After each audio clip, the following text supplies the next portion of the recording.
Hello friends, मैं आप सब लोगों का अपने इस एजुकेशनल चैनल पे हार्दिक अभिनंदन करता हूं। फ्रेंड्स, जैसा कि आप सबको मालूम है कि आप लोगों का क्लास 10th का एग्जामिनेशन चल रहा है।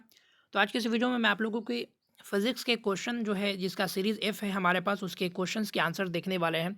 सारे क्वेश्चन जो है वो सेम ही होते हैं, सिर्फ उसका नंबरिंग इधर से उधर होता है। तो आप लोग क्वेश्चन को मैच कर सकते हैं। मैं आपको जेन्यून और सारे प्रश्नों का जो है वो एग्जैक्ट आंसर बताने वाला हूँ। बढ़ते हम अपने क्वेश्चन के और इसको समझने का प्रयास करते हैं। हमारे पास है क्वेश्चन नंबर ए से, तो देखेंगे निम्नलिखित में कौन संबंध पृथ्वी के चुंबकीय क्षेत्र BH और चुंबकीय सुई की आवृत्ति N के लिए जो है सही है। तो यहाँ पर अगर क्वेश्चन नंबर 3 की बात करते हैं तो क्वेश्चन नंबर 3 का जो राइट आंसर है वो ऑप्शन नंबर ए हो जाएगा, यानी N² is directly proportional to the BH, यानी ऑप्शन नंबर ए जो है आपका इसका राइट आंसर है। बढ़ते हैं अपने अगले क्वेश्चन की और निम्नलिखित में कौन टेंजेंट नियम के लिए सही है, यानी क्वेश्चन नंबर 4 की बात करते हैं तो क्वेश्चन नंबर 4 का आपका ऑप्शन नंबर ए सही हो जाएगा, B = BH tan थीटा। बढ़ते हैं अपने अगले क्वेश्चन की और इसको समझने का प्रयास करते हैं। हमारा अगला प्रश्न क्या है, जरा इसकी तरफ बढ़ करके उसको देखते हैं। तो ये रहा 5 नंबर क्वेश्चन, आपेक्षिक चुंबकशीलता बराबर होता है। तो यहाँ पर क्वेश्चन नंबर 5 की बात करते हैं तो क्वेश्चन नंबर 5 का आपका ऑप्शन हो जाएगा ऑप्शन नंबर ए, μ = μ0 = μF, यानी ऑप्शन नंबर ए जो है इसका आपका राइट आंसर हो जाएगा। बढ़ते हैं अपने अगले क्वेश्चन की और निम्नलिखित में कौन संबंध सही है। तो यहाँ पर अगर क्वेश्चन नंबर 6 की बात करते हैं तो क्वेश्चन नंबर 6 का आपका ऑप्शन नंबर ए जो है इसका राइट आंसर है।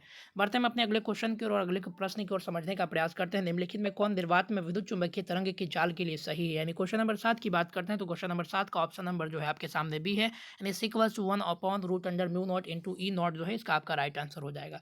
बढ़ते हैं अपने अगले क्वेश्चन की और इसको समझने का प्रयास करते हैं। निम्नलिखित में कौन गतिशीलता के लिए कौन सही है, यानी क्वेश्चन नंबर 10 की बात करते हैं तो इसका आपका राइट आंसर ऑप्शन नंबर ए हो जाएगा। सारे प्रश्न आप लोग मैच कर सकते हैं और मैं जो भी क्वेश्चन आपको बता रहा हूँ वो 100% आपके सामने सही ही इसका आंसर मैं बता रहा हूँ। 11 की बात करते हैं तो 11 का आपका राइट आंसर हो जाएगा 1 वाट = होता 1 जूल पर सेकेंड जो है इसका आपका राइट आंसर हो जाएगा, यानी 11 नंबर क्वेश्चन का क्वेश्चन नंबर ए जो है ऑप्शन नंबर ए जो है इसका राइट आंसर है। 12 की बात करते हैं तो नीले रंग के लिए कार्बन प्रतिरोध का कलर कोड होता है। तो 12वें नंबर की बात करते हैं तो 12वें नंबर का आपका राइट आंसर हो जाएगा ऑप्शन नंबर ए, यानी 3 जो है इसका कलर कोड होता है। बढ़ते हैं अपने अगले क्वेश्चन की ओर इसको समझने का प्रयास करते हैं।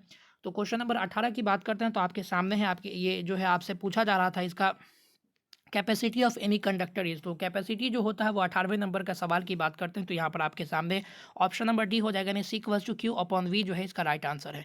बढ़ते हैं अपने अगले क्वेश्चन की और इसको समझने का प्रयास करते हैं। 19 की बात करते हैं तो आवेशित चालक की ऊर्जा होती है। तो 19वें नंबर की बात करते हैं तो यहाँ पर आपके सामने ऑप्शन नंबर बी जो है इसका राइट आंसर है, यानी A = ½ CV²। बढ़ते हैं अपने अगले क्वेश्चन की और 20वें नंबर की। तो 20वां नंबर सवाल हमारा कहता है, यदि समान धारिता C1 के N संधारित्र समानांतर क्रम में जोड़े जाएँ तो तुल्य प्रतिरोध का जो है वो तुल्य धारिता क्या होगी। तो क्वेश्चन नंबर 20 की बात करते हैं तो इसका आपका राइट आंसर हो जाएगा C =NC1, यानी आपके सामने जो है ऑप्शन नंबर सी जो है इसका राइट आंसर हो जाएगा। बढ़ते हैं अपने अगले क्वेश्चन की ओर इसको समझने का प्रयास करते हैं। तो देखते हैं हम अपने सवालों की और इसको बढ़ने का प्रयास करते हैं। उसके बाद देखिए हमारे पास है 24 नंबर का क्वेश्चन। तो नैंड गेट के लिए संकेत होता है। तो यहाँ पर ऑप्शन नंबर डी जो है इसका राइट आंसर हो जाएगा। बढ़ते हैं अपने अगले सवाल की ओर। अर्ध आयु काल T½ की एवं 6 नियतांक में संबंध होता है। तो T½ = होता है 0.693/λ, यानी ऑप्शन नंबर ए जो है इसका आपका राइट आंसर है। बढ़ते हैं अगले सवाल की ओर। निम्नलिखित में कौन अल्फा कण के लिए सही है। तो जो हीलियम का नाभिक होता है वो अल्फा कण के लिए जो है वो सही होता है, यानी ऑप्शन नंबर सी जो है इसका राइट आंसर है। उसके बाद संपर्कित दो लेंसों की शक्ति होती है P = जो होता है आपका P1 + P2, यानी दोनों लेंस की क्षमता को हमको जो है वो ऐड करना होगा। देखिए 31 नंबर न्यूमेरिकल सवाल है, इसको आप लोग सॉल्व कर सकते हैं। बढ़ते हैं हम अपने अगले क्वेश्चन की ओर। अगला क्वेश्चन है हमारा, the value of B vector on the surface of the earth is. तो आपके सामने इसका राइट आंसर हो जाएगा ऑप्शन नंबर डी, यानी 10⁵ टेस्ला। बढ़ते हैं अपने अगले सवाल की ओर और इसको समझने का प्रयास करते हैं। धारावाहिक कुंडली का विद्युत चुंबकीय आघूर्ण होता है। तो यहाँ पर अगर 37वें नंबर सवाल की बात करते हैं तो 37 नंबर सवाल का आपका आंसर हो जाएगा ऑप्शन नंबर सी, यानी वेक्टर M = NI/L, यानी ऑप्शन नंबर सी। बढ़ते हैं अपने 39 नंबर सवाल की ओर। तो निम्नलिखित में कौन गैल्वेनोमीटर नियतांक के लिए सही है। तो 38वीं की बात करते हैं तो 38 का जो ऑप्शन नंबर ए, यानी C/NB, यानी ऑप्शन नंबर ए जो है इसका राइट आंसर है।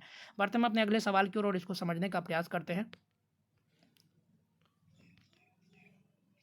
तो अगला सवाल हमारे सामने कुछ इस प्रकार है, आदर्श एमीटर का प्रतिरोध। तो आदर्श एमीटर का प्रतिरोध जो है वो 0 होता है, वही हम लोग बात करेंगे। अगले क्वेश्चन की, तो चुंबकीय फ्लक्स का एसआई मात्रक जो है वेबर होता है, ऑप्शन नंबर ए जो है इसका राइट आंसर है। वही लेंज के नियम जो है वो किसके संरक्षण के सिद्धांत का पालन करता है। तो ये ऊर्जा के संरक्षण के सिद्धांत का जो है ये परिणाम है। तो फ्रेंड्स यहीं पर ये सारे सवाल जो है हम समाप्त होते हैं। अगर उम्मीद करते हैं आप लोगों को जो है ये काफ़ी अच्छा लगा होगा और इस तरह के इन्फॉर्मेटिव वीडियोस और आप ही सारे प्रश्नों के आंसर जानें तो आप हमारे चैनल से जुड़ जाइए। समय रहते सभी प्रश्नों के आंसर आप लोगों को प्रोवाइड करवा दिए जाएंगे। Thank you very much.